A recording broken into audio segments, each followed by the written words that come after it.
70 goal performance tonight. My Harry Potter series of games that I've been playing is almost at an end. I've just got one more after this. I'm looking at you, Mr. Lego Harry Potter games. But first, let's talk about a hidden gem that I think people don't know about. This is Harry Potter and the Quidditch World Cup. Don't go away.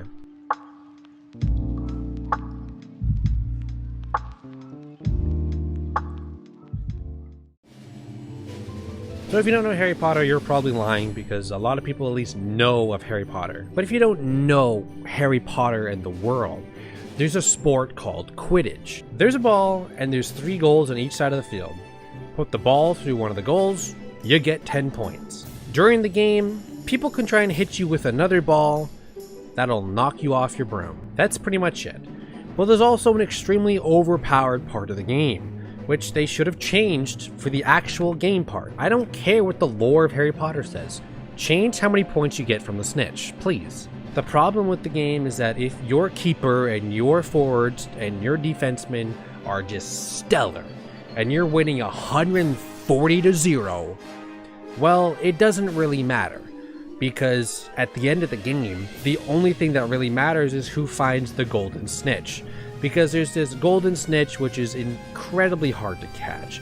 You have one person on each team whose dedication is just to do that. The person who catches the snitch ends the game immediately and earns their team, despite whatever the score is, 150 points. So if you're winning 140-0 and you get the snitch, you just won 290-0. But if you're winning 140-0 and the bozo on the other team just caught the snitch, it's over. You're done. Game done. You lose 150-140. You take the L. Now, they should have changed this for this game. I don't care if they really wanted to follow the material or not. It should be like 50 points. It's completely overpowered. There was one part where I was beating the German team at an incredible amount, and then I lost in the golden snitch race, and I lost the game.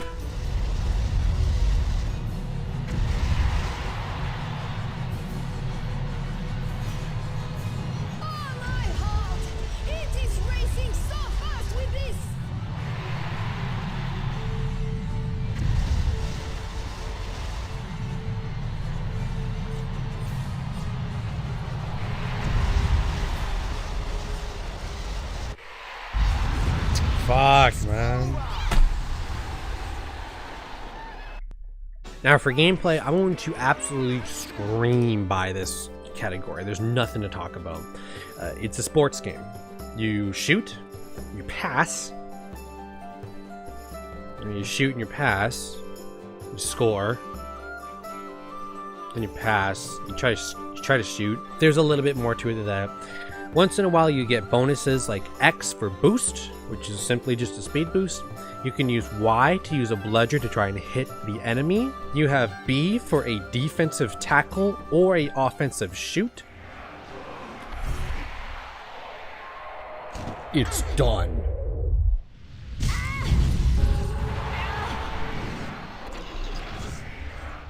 And once in a rare while you'll have a team move where you click Z, and it doesn't matter where you are, who has the Quidditch ball, you just instantly score a wicked goal.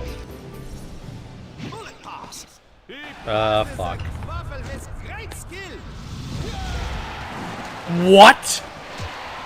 Yo! What is this team, bro? The tip? It's cancelled!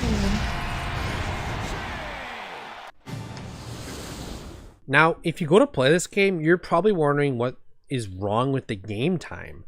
And so was I. Unlike NHL, there is no set periods. Unlike NBA, there's no set quarters. There's no halftime, there's no any of that. In fact, there's not even a time limit on games. The game ends when the 2 golden snitch halves meet, which results in the activation of the golden snitch chase. And then you catch the snitch, or the opponent catches the snitch, and that's the end of the game. The problem is it's completely fluid, and I never understood it. Sometimes I was winning like by a lot, but the golden snitch on my side never went up. So I looked it up, the old school way, in the manual. And in the manual it says using boosts or using scores reduces your bar. And I thought, well, that can't be true because the opponent uses his boost immediately. And I tested it out. I never used a boost, I never used a thing, and yeah, my bar did start going up. Which is weird. That the game incentivizes you to keep your Quidditch bar, to keep your golden snitch bar as high as possible by not using the game functions. And it seemed like the more goals I scored, the more bonuses I got, which should be opposite. It's like in Mario Kart, if you're in 8th, you get the best items, and if you're in 1st, you get the worst.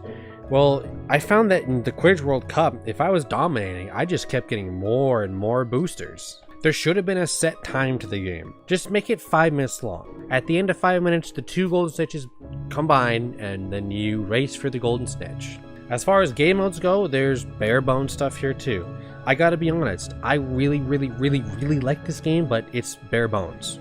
From an outside perspective, it's not a lot. You have Exhibition, which is just play a game. You have Hogwarts, which is you play as a house, Ravenclaw, Hufflepuff, Gryffindor, Slytherin.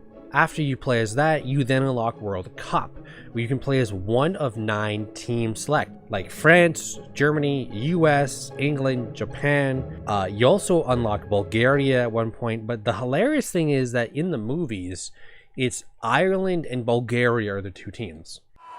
It's the Irish! Let's try! And the Lid! And the Rand!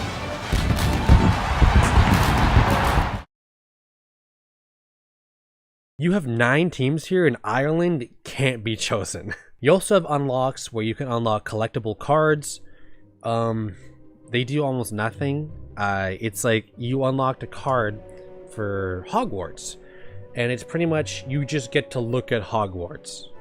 Now that's really it for gameplay, but on presentation side, this game is awesome. But there is one thing that stands out. A certain Nintendo character's catchphrase.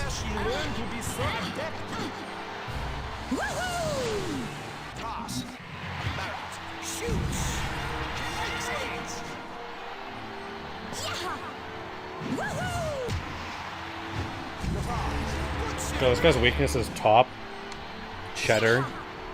Weakness is cheese, cheddar.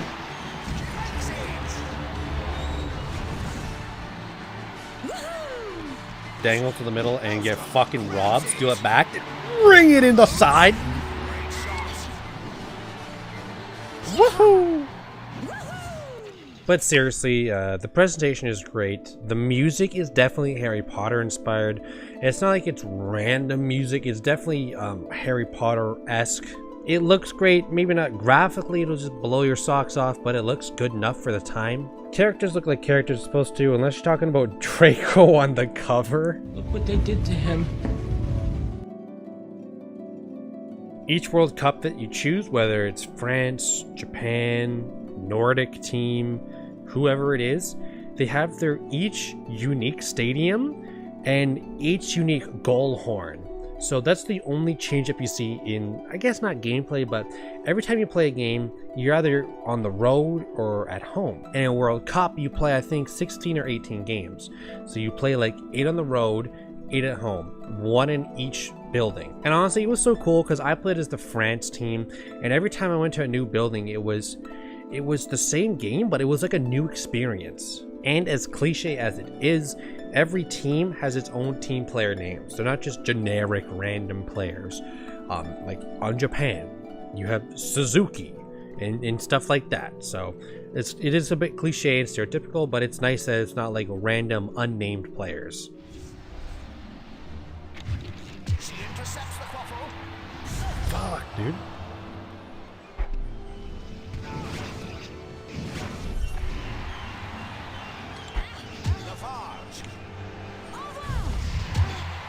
Sharp angle.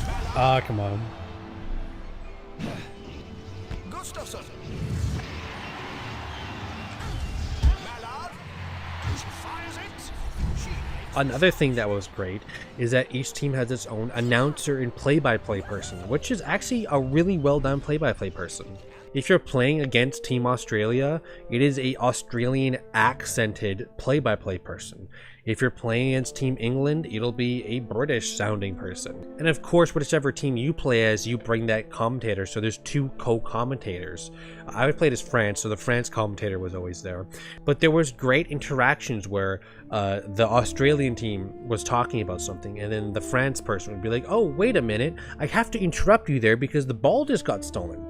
And it sounded like a real-time play-by-play moment that you would hear. But of course it's not real-time play-by-play because it's obviously pre-recorded onto the GameCube disc. But the play-by-play really impressed me. Overall, there's not a lot to this game. With that being said, this is one of the most fun games I've played recently. And it's one of the most fun games I've ever played on GameCube. I think the last game that I played brand new that I never played before that I found out was really fun and a hidden gem was Lord of the Rings: The Third Age. This is probably not on the same level, but just close to it.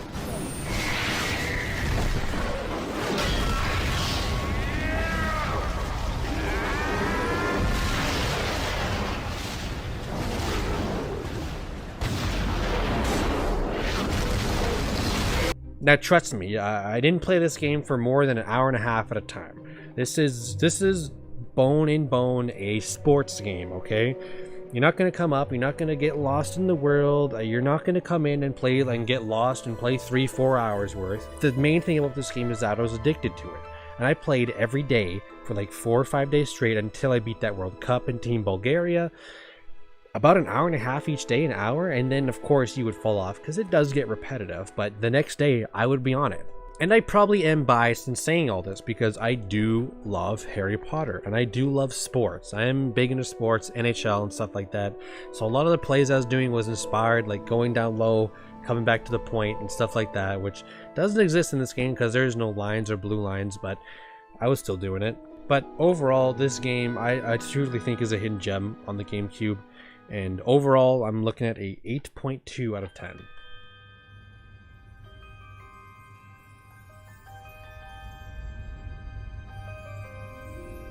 So that's it. Harry Potter and the Quidditch World Cup is down. The next Harry Potter game I got is the last one I'm playing. Harry Potter and the Lego series. I got both of them. The years 1 to 4 and then years 5 to 7, I believe is how it's split. But before that, I am going back to my Resident Evil series with 2 games left. I'm still playing through Resident Evil 6, but I have the Resident Evil 3 remake coming up, so stay tuned for that. But for now, I'm your host, Saber Planet Entertainment, and I was just review. Peace out. Man, that guy was fucking nuts. No, we need to get some aerial scenes now. I don't do this now. Watch this. Just gonna walk in middle. Nice D, bro.